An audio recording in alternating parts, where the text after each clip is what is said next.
everyone. Today topic is Annihilation of Caste by B.R. Ambedkar.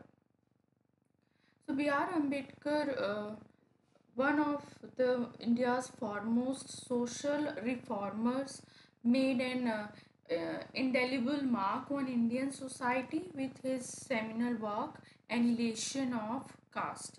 इसके लिए उन्हें जाना जाता है. ये उनका सबसे फेमस वर्क था. And this piece, originally written as a speech for an annual conference of Jat Path Todak Mandal, an anti-caste organization in Lahore in 1936, uh, remain one of the most powerful critique of the caste system and a clarion call for social justice and equality. So अगर मैं आपको थोड़ा सा background दूँ अ, इसका कि वो कौन सी कॉन्फ्रेंस थी और कैसे उन्हें इनवाइट किया और कैसे ये प्रेजेंटेशन हुआ एनिलेशन ऑफ कास्ट का. So on December 12, 1935, the secretary of the Jat Path Todak Mandal, an anti-caste Hindu reformist group in Lahore, invited B.R. Ambedkar to give a speech on caste system in India at their 1936 annual conference. Ambedkar wrote a speech as an essay titled Annihilation of Caste and send it to the organizers in advance for printing and distribution. तो ऐसा होता है जब भी किसी scholar को कहीं invite किया जाता है एज अ स्पीकर, तो उनकी स्पीच या उनका जो लेक्चर है उसकी स्क्रिप्ट पहले मांग ली जाती है. काफ़ी बार लोग खुद ही भेज देते हैं ताकि लोगों के पास एक टेम्पलेट हो और उनको समझना आसान हो. So the organizers found some part of his speech objectionable towards Orthodox Hinduism. So they asked Ambedkar to remove the section they found unbearable. तो उनकी जो स्पीच थी उसमें ऑर्गेनाइजर्स को लगा कि नहीं, ये तो हिंदुज़म के थोड़ा सा अगेंस्ट लिखा है, तो जो जनता है वो भड़क जाएगी. तो उन्होंने कहा कि आप कुछ वर्ड्स उसमें से हटा लीजिए. So Ambedkar refuse, stating he would not change a comma of his text. After much consideration, the organizers decided to cancel the conference entirely, fearing violence from Orthodox Hindus if they proceed after withdrawing his invitation. Um Ambedkar then published almost 1,500 copies of this speech as a book on May 15, 1936, at his own expense, since the Jatpat Todak Mandal did not keep their promise. तो इस तरह से उनका ये जो annihilation of cast है ये कैसे लोगों तक पहुंचा, उसकी स्टोरी ये है. In early 20th century India, the caste system was deeply entrenched, dictating social order and personal identity. So this rigid hierarchy confined individuals to their birth status, imposing severe social, economic and political restrictions, especially on those deemed untouchable. ये बहुत word आपने सुना होगा, untouchable, अछूत, जिसको हिंदी में हम अछूत कहते हैं, है ना. और या फिर एक और नाम है दलित. ये बहुत फेमस नाम है, दलित. सो even B.R. Ambedkar belongs to the Mahar caste, which was treated as untouchable community, अछूत जात, by the dominating caste people in Maharashtra. वो B.R. Ambedkar खुद एक ऐसी कास्ट को बिलोंग करते थे जो दलित कंसीडर की जाती थी. So thus Ambedkar was subject to discrimination and humiliation due to caste system. तो उन्होंने खुद वो संघर्ष किया और उन्होंने खुद वो जो शोषण है कास्ट व्यवस्था सिस्टम में पूरा, वो खुद उसके एक विषय रहे. इसलिए उन्होंने इस विषय को ज़्यादा पर्सनली समझा और एक्सप्रेस किया लोगों के सामने. नाउ ये जो एनिलेशन ऑफ कास्ट है, इसमें बेसिकली वो हिंदुइज्म की क्रिटिसिज्म करते हैं, हिंदूवाद। क्यों Ambedkar criticise the Hindu religion, its caste system and its religious text which are male dominant and spreading hatred and suppression of female interest. तो कहीं ना कहीं आप देख सकते हैं कि बी आर अम्बेडकर के थॉट में फेमिनिज्म पर्सपेक्टिव भी था। उन्होंने फीमेल के लिए भी वो बहुत उन्होंने काम किया और आवाज़ उठाई। Ambedkar central argument revolves around the detrimental impact of caste on ethics, morality and public spirit within Hindu society. So the caste system in India is a social stratification system consisting of two different concepts, varna and jati। वर्ण हम सभी जानते हैं, ये बहुत बार political aspect से भी इसको करते हैं, एक्सप्रेस करते हैं या डिस्क्राइब करते हैं, रिलीजियस एस्पेक्ट से भी करते हैं, सोशल एस्पेक्ट से भी करते हैं, फिलोसफिकल एस्पेक्ट से भी करते हैं। So varna, the caste system as it works on ground is called jati. However, each jati also fits into the working hierarchy of fourfold varna system। चार वर्ण होते हैं जिसे मैं अभी बताऊंगी, वैसे आप लोग को भी पता होगा। वर्ण, then the authority of varna is derived from its codification in Vedic Brahman Manu Smriti। Manu Smriti, laws of Manu, the one of the Hinduism most holy book. कहा जाता है this was the first book about human right. Manu Smriti. So the varna system outline four caste, और चार वर्ण होते हैं। वो कौन से होते हैं? ब्राह्मण, क्षत्रिय, वैश्य, शूद्र।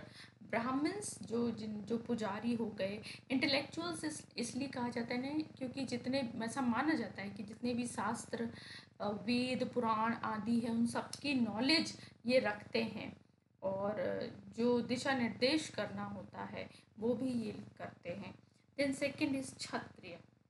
क्षत्रिय इज वॉरियर, एडमिनिस्ट्रेटर्स सकते हैं। अब क्योंकि युद्ध तो होते नहीं, तो अब जैसे गीता में कहा गया है ना, अर्जुन क्षत्रिय हैं, तो श्री कृष्ण उन्हें अपना धर्म याद दिलाते हैं कि आप क्षत्रिय हैं तो आप लड़ें, है ना, आपका धर्म है लड़ना। देन वैश्य, वैश्य हो गए फार्मर्स, ट्रेडर्स, यानी जो लोग व्यवसाय करते हैं। देन उसके बाद आता है शूद्र, वर्कर और लेबर। सो आउटकास्ट, ये चार तो हैं ही, लेकिन वो लोग जो इन चार वर्ण में नहीं आते हैं उनका क्या? So outcast from the Hindu fold are those who don't belong to any varna, या वो अवर्ण, क्योंकि वो किसी वर्ण में आ नहीं रहे। वो कौन से हैं? Adivasi tribes of subcontinent and the untouchables और दलित, डिप्रेस और ब्रोकन पीपल। जो दलित हैं वो किसी वर्ण में नहीं आते। ये जो पॉइंट है ये बहुत इंपॉर्टेंट है। इसलिए बी आर अम्बेडकर ने वर्ण सिस्टम या वर्ण व्यवस्था को पूरा क्रिटिसाइज किया कि इसकी वजह से जो लोग इस वर्ण में नहीं आते उनका शोषण होता है, उनको अवसर नहीं मिलते, इक्वल अपॉर्चुनिटी नहीं मिलती, एजुकेशन नहीं है, उनके ह्यूमन राइट भी उनको डिप्राइव किया जाता है उनका। तो इस तरह से जो दलित हैं, देखा जाए तो उनको इंसान की तरह ही नहीं ट्रीट किया जा रहा। So, further, as the lowest of the low, Dalits are assigned to the most unclean tasks, the removal of waste, tending of human prey, butchery। ऐसे उनको काम दिए जाते थे जो जो जिन्हें लोग बहुत घिनौना मानते थे, या जो बहुत बदबू वाला, गंदगी वाला, ऐसे काम उनको दिए जाते थे। So Dalits were always excluded from this Varna system and treated as untouchable. Many Indian leaders and thinkers wrote and fought against the caste system and the practice of untouchability. Dr. B.R. Ambedkar theorized the necessity of the annihilation of caste and dedicated his life to the eradication of the caste system in India। और उन्होंने अपनी पूरी life लगा दी। Indeed, he is the first thinker who disseminated the idea that annihilation of the caste system is the only solution to the problem associated with it. So he rejected traditional defense of caste based on division of labor, purity of blood, and historical legitimacy. And further, he contend the caste is not merely a division of labor but division of labor in leading to forced occupation, job evasion and efficiency. देखा जाए तो सिर्फ श्रम का बंटवारा नहीं है, ये श्रमिकों का बंटवारा है। उन क्योंकि कहते हैं ना कि जो वर्ण वर्ण क्या है, जो जिसने जिस वर्ण में जन्म ले लिया वो उसी का, जैसे ब्राह्मण ब्राह्मण के घर में जन्मना या वैश्य वैश्य के घर में, तो ये क्या हो गया कि जन्म से हो गई। आप काम हो सकता है ऐसा कोई ब्राह्मण हो जिसे शास्त्र में इंटरेस्ट ना हो, तो फिर आप क्या करेंगे, लेकिन तब भी वो ब्राह्मण कहलाएगा। तो इसलिए इसलिए ये कामों का डिवीजन नहीं था। So, further, instead, he argued that caste is a divisive force, creating a hierarchy that embedded social cohesion. Dr. B.R. Ambedkar argued that caste has no scientific basis. उन्होंने कहा कि कोई देखा जाए तो वैज्ञानिक आधार है ही नहीं. He insists that it is essential to annihilation caste to unite India, and that intercaste marriage and intercaste dining are not enough. वो कहते हैं कि अगर इंडिया में यूनिटी लेके आना है, इंडिया को एक करना है, तो हमें कास्ट सिस्टम को सबसे पहले ख़त्म करना पड़ेगा। सिर्फ इंटरकास्ट मैरिज या इंटरकास्ट डाइनिंग ही सफिशिएंट नहीं है कि आप उसके मतलब ये डिवीज़न होने ही नहीं चाहिए। वो इक्वालिटी की बात करते हैं, वो ब्रॉडर सेंस में इक्वालिटी की बात करते हैं। Further, he says that it is necessary to destroy the religious notion upon which caste is founded. सबसे पहले कास्ट ही बेस है, इनइक्वालिटी का, इनजस्टिस का कास्ट बेस है। सो Ambedkar's annihilation of caste directly challenges the religious and philosophical underpinning of the caste system within Hinduism. He argues that the caste system is not merely a social construct but it is deeply rooted in Hindu religious texts and traditions.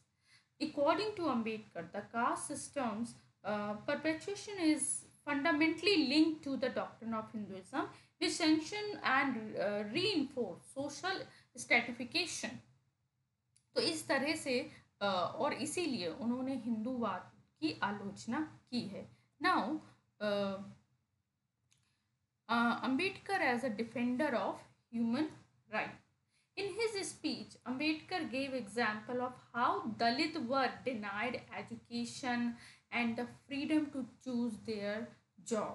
ना उनको education मिलती थी, ना उनको ऐसे job के अवसर मिलते थे, है ना, क्योंकि उनको इक्वल नहीं समझा जाता था। उनको अछूत की कोई छुएगा नहीं, तो फिर वो पब्लिक एरिया में कैसे आएंगे। And they were forced into manual labor that was looked down upon, leading to economic slavery. Further, he explained how they were separate from others, denied basic right like access to public drinking water, and were victims of social persecution. So, Ambedkar led several movements to establish the rights of Dalit over water and other resources. Indeed, it was a struggle to protect the dignity of the Dalits and assert their rights as human. So, उन्होंने बहुत सारे protest किए। In 1927, Ambedkar led the march at Mahad, Maharashtra, along with Dalit activists and leaders to taste the water from the public lake as it was earlier prohibited. This marked the beginning of caste eradication movement. Then, as temple entry was banned for Dalits, so Ambedkar started a movement in 1930 at the Kalaram Temple, Nasik, Maharashtra. This movement claimed that Dalits also have every right to enter the temples, and it was viewed as another milestone in the history of Dalit movement for human rights and social justice. Ambedkar uh, open that only political power cannot be a solution for the problems of depressed classes, but their salvation lies in their social elevation. Then इसके बाद हम देखते हैं कि cast की वजह से morality और एथिकल नॉर्म्स कैसे इफेक्ट होते हैं. Ambedkar poses that the caste system is inherently immoral and unjust. He questioned the ethical foundation of a social order that deems certain human beings as superior or inferior by birth. Ambedkar asserts that any social practice that deny individuals their basic human rights and dignity is ethically indefensible and must be eradicated. Further, he stated the effect of caste on the ethics of the Hindu is simply deplorable. Caste has killed public spirit. क्योंकि publicly कुछ दलितों को कुछ allow नहीं था, तो उन्होंने कहा कि देखा जाए तो कास्ट पब्लिक स्पिरिट को ही मार देती है. Caste has destroyed the sense of public charity. Caste has made public opinion impossible. So, a Hindu's public is in caste. His responsibility is to his caste. His loyalty is restricted only to his caste. So, virtue has become caste ridden and morality has become caste bound. देखा जाए तो सब caste में सिमट के रह गया है. There is no sympathy to the deserving. There is no appreciation of the meritorious. There is no charity to the needy. So there is charity, but it begins with the caste and ends with that caste. तो इस तरह से ethical और morality बहुत ज़्यादा compromise हो जाती है अगर कास्ट को बेस बना लें. Now Ambedkar's vision for egalitarian society. क्योंकि वो कास्ट सिस्टम को डिनाई करते हुए ऐसा नहीं है कि वो अपना कोई कास्ट सिस्टम या अपना कोई हायरार्की बिल्ड कर रहे हैं. उन्होंने कहा कि नहीं, ये होना ही नहीं चाहिए, ये पूरी तरह से डिमोलिश हो जाना चाहिए. ये जो डिवीजन क्रिएट करते हैं, है ना, जो डिफरेंसेस क्रिएट करते हैं, ऐसे सिस्टम होने ही नहीं चाहिए. So Ambedkar's vision extended beyond the evolution of caste. He envisaged a egalitarian society where all individuals, irrespective of their caste, creed, or gender, could live with dignity and equality. कि कोई किसी भी ग्रुप को belong कर रहा हो, लेकिन उन सबकी डिग्निटी और इक्वालिटी सेम होनी चाहिए. His emphasis on constitutional democracy, social justice, and human rights laid the foundation for modern India's commitment to these principles. Social justice is the view that everyone deserves equal social, economic, and political right and opportunity. So, Ambedkar believed in the concept of social justice as it has emphasized the equality of all human beings, irrespective of their caste, gender, religion, and race. So, Ambedkar's concept of social justice stand for the liberty, equality, and social justice of all human beings. In his speech, Annihilation of Caste, Ambedkar stated that his idealist society would be based on liberty, equality, and fraternity. So, this was about the Annihilation of Caste by B.R. Ambedkar. So, B.R. Ambedkar Annihilation of Caste is not just a critique of an oppressive social system, but a revolutionary manifesto advocating for deep and enduring change. Ambedkar's fearless and uncompromising stance against caste and his vision for a society based on equality and justice remain guiding light in the ongoing quest for social reform in India and beyond. Thank you so much. Next video में हम करेंगे self movement by EV, जिसको हम famous नाम में आपको बताती हूँ, पेरियार. तो ये कॉन्सेप्ट हम उन नेक्स्ट वीडियो में पढ़ेंगे. और किसी ने मुझे कमेंट में कंटेम्प्रेरी इंडियन फिलोसफी का पूरा सिलेबस लिखा हुआ था कि आप वो सारे टॉपिक की वीडियो बना दीजिए.